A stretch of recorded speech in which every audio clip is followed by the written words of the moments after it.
29 मई को आए और आज़ाद समाज पार्टी के द्वारा जो रैली रखा गया है, जिसमें भाई चंद्रशेखर आज़ाद जी आ रहे हैं। और भाई चंद्रशेखर आज़ाद जी आ रहे हैं, उनका मुख्य उद्देश्य 3 एजेंडा है उनका। तो जब वो आते हैं तो ऐसे ही उनके रास्ते में जो है कि 50,000 लोग जो है कि 60,000 लोग खड़े हो जाते हैं। तो उनकी तो रैली है और संभावित रैली है, जिसकी विधिवत सूचना जो है कि 2 दिन पहले जारी कर दी गई है। उनका बड़ा पत्रकार है बहुजन का, क्या बात कर रहे हैं आप? जी नहीं, उनका जो ये व्यवहार है वो दर्शा रहा है कि वो दलाल हो गए मनुवादियों का। क्या बोल रहे हैं आप? कुछ भी कैसे बोल रहा हूं? मैं सही बोल रहा हूं। अगर उस व्यक्ति के अंदर में, उस दलाल पत्रकार के अंदर अगर हिम्मत है, तो उस दिन जो हमारे 29 मई को जो हमारा कार्यक्रम है, मैं आपके चैनल के माध्यम से उसको चैलेंज करता हूं। उसकी हिम्मत है तो आए और यहाँ का 1-1 मिनट का वो वीडियो फुटेज तैयार करके देख ले कि यहाँ अभी मुजफ्फरपुर में 29 मई को चंद्रशेखर जी का आगमन होना है, चंद्रशेखर जी का प्रोग्राम होना है। तमाम कार्यकर्ता उनके प्रोग्राम को सफल बनाने के लिए फील्ड में उतर चुके हैं। प्रोग्राम होने उस पर बातचीत करने के लिए आज़ाद समाज पार्टी के मुजफ्फरपुर जिला के जिला अध्यक्ष राम नरेश जी हैं। इनसे बात करते हैं कि कैसे प्रोग्राम को सफल बनाएंगे और किस प्रकार से तैयारी चल रही है। सबसे पहले स्वागत है सर।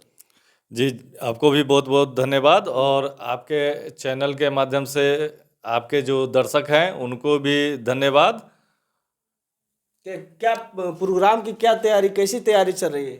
जी, प्रोग्राम की हम लोगों की बहुत अच्छी तैयारी है। यहाँ पे हम लोग जो है कि महेश भगत बनवारी लाल इंटर महाविद्यालय चांदनी चौक पठान टोली में अवस्थित है, उसका ग्राउंड हम लोगों ने बुक किया है। उसके अलावे हम लोगों ने यह तय किया है कि 27 मई को संध्या 6 बजे से मशाल जुलूस निकाल करके पूरे शहर में घूमेंगे और लोगों को मैसेज देने का काम करेंगे।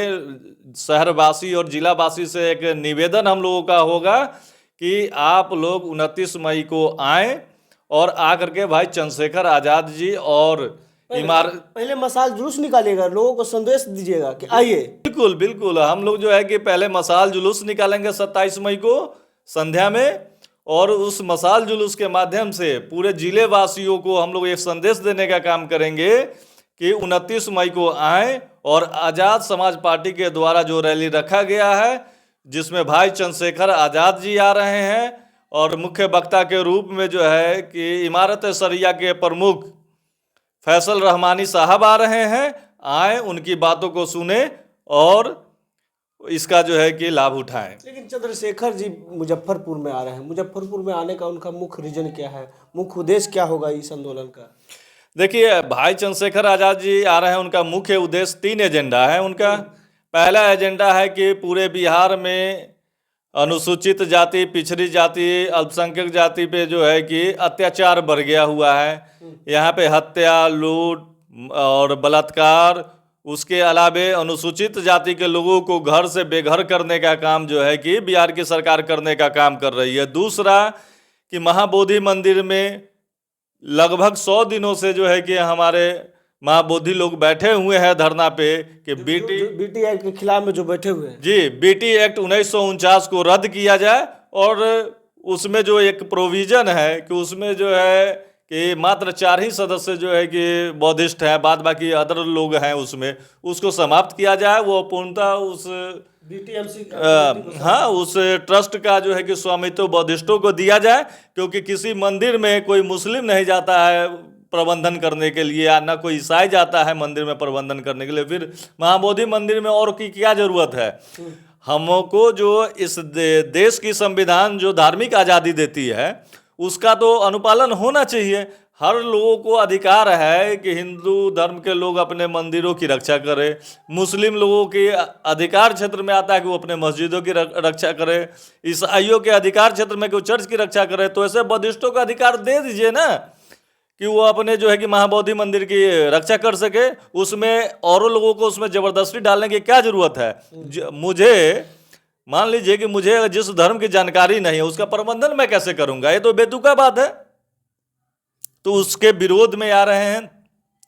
और महत्वपूर्ण है कि वक्फ बोर्ड एक्ट 2025 जो भारत सरकार ने तालिबानी कानून बनाया है, उस कानून को रद्द कराने के लिए हमारे नेता चंद्रशेखर आज़ाद जी जब ये बिल था तभी से वो इसका विरोध कर रहे थे। सदन में हम लोगों की संख्या नहीं थी, इस कारण से भाई चंद्रशेखर आजाद सदन में उसको रोकने में कामयाब नहीं हो पाए। विरोध तो उन्होंने किया लेकिन कामयाबी नहीं मिली, और ये भारत की सरकार जो है कि उसको पास कराने में कामयाब हो गई।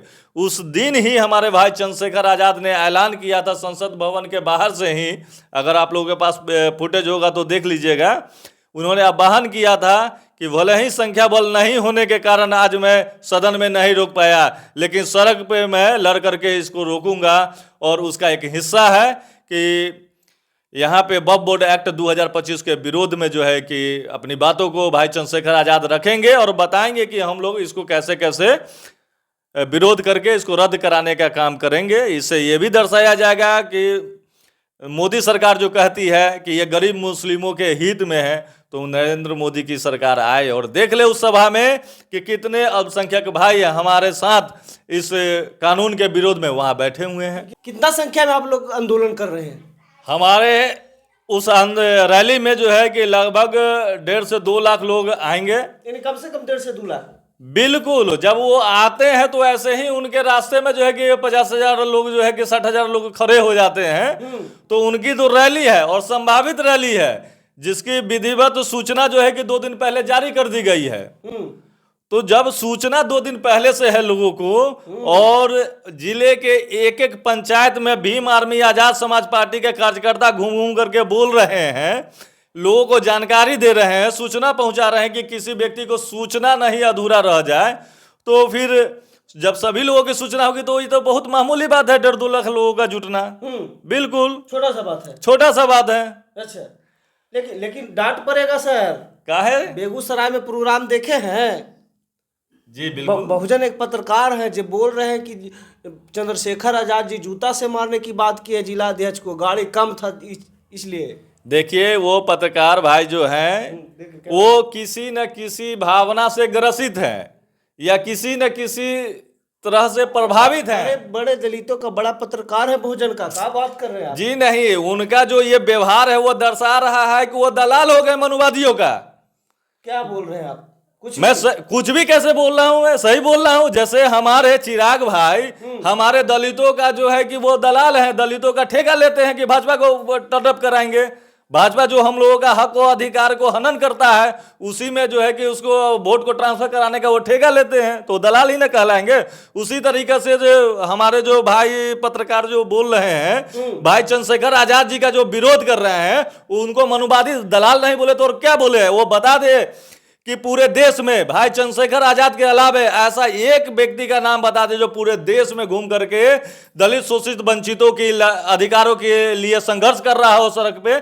ऐसा कोई है? सड़क से लेकर सदन तक संघर्ष कर रहा है, ऐसा एक आदमी नाम बता दीजिए तो मैं राजनीति छोड़ दूंगा। मैं राम नरेश राम आपके चैनल के माध्यम से ये वादा करता हूं, एक आदमी का नाम बता देगा मैं राजनीति करना छोड़ दूंगा, मैं समाज सेवा करना छोड़ दूंगा, मैं अज्ञातवास में चला जाऊंगा। पत्रकार महोदय जो गड़िया वाला बतिया बोले कि गाड़ी कम था इसलिए चंद्रशेखर जी जूता से मारने की बात की है, उस पे क्या कहिएगा? अगर उस व्यक्ति के अंदर में, उस दलाल पत्रकार के अंदर अगर हिम्मत है तो उस दिन जो हमारे 29 मई को जो हमारा कार्यक्रम है, मैं आपके चैनल के माध्यम से उसको चैलेंज करता हूं, उसकी हिम्मत है तो आए और यहाँ का एक एक मिनट का वो वीडियो फुटेज तैयार करके देख ले कि यहाँ का कार्यक्रम कैसे होता है, हमारे नेता, हमारे कार्यकर्ता हमारे नेता का कैसे सम्मान करते हैं, हमारे श्रोता का, हमारे कितना भीड़ रहता है, कितना गाड़ी का काफिला रहता है, ये दिखा रहे हैं आप। बिल्कुल, वो आएंगे खुद देख लेंगे, वो जानते नहीं है।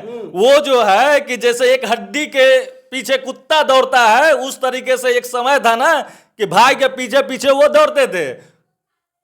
भाई तो भाई, हमारा जो बहुजन नेता है, हमारे जो आजाद समाज पार्टी और भीम आर्मी के छोटे छोटे कार्यकर्ता है, उनके पीछे जो है कि माइक लेकर के वो पीछे पीछे दौड़ते थे कि 2 बाइट दे दीजिए, 2 बाइट दे दीजिए, 2 रुपया मनुवादियों के दलाली करके उनको हो गया है।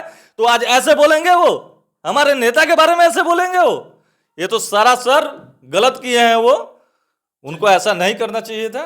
चलिए, तो साफ तौर पर सुनने का काम किए, यानी इन्होंने चैलेंज किया है जो बहुजन पत्रकार है, जो चंद्रशेखर आजाद के ऊपर, उनके कार्यक्रम के ऊपर जो आरोप लगाए थे, उस पर चैलेंज करने का काम किया कि अगर उसमें हिम्मत है तो मुजफ्फरपुर आए और मुजफ्फरपुर का जो कार्यक्रम है वो अपने सोशल मीडिया के माध्यम से जनता को दिखलाए और खुद देखे, और प्रोग्राम के ऊपर भी तमाम बात रखने का काम किया कि किस प्रकार का प्रोग्राम होगा, कहाँ प्रोग्राम होगी। तो पूरी बातचीत पर आपकी क्या प्रतिक्रिया, अपना प्रतिक्रिया जरूर दीजिएगा कमेंट बॉक्स में, और पूरी पल पल की वीडियो जो प्रोग्राम का देखने के लिए इस चैनल को जरूर सब्सक्राइब करिएगा। फिर मिलते हैं अगले वीडियो में अगले खबर के साथ, तब तक धन्यवाद।